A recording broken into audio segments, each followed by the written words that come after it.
Wala ako sa Quezon City. Yes, sir. Okay? Now, Nasa Cavite ako. yes, sir. Now, Paano ako napapunta doon? sir, Now that you know, it's not my vehicle. yes, sir. Like what I've said, I just relied on the information that was relayed to me. Nang tropa ko, sir. Yes, So sir. based on hearsay, Sir, wawasakin mo yung sir, senador. I have no intention Paano pa yung mga maliliit natin mga Sir, wala kababayan? po intention na sa akin kayo. Why will I do that?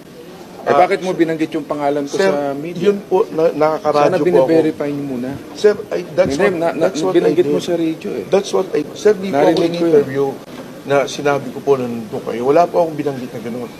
Just that, nandun po ako, na nagraradyo po ako, narinig po nila. Hindi, alam mo, Colonel, ako, bugbog na ako sa maling paratang. Sir, I have no Okay? intention. Ako, kahit saan ako pumunta, hindi ako umaatras sa mga Yes,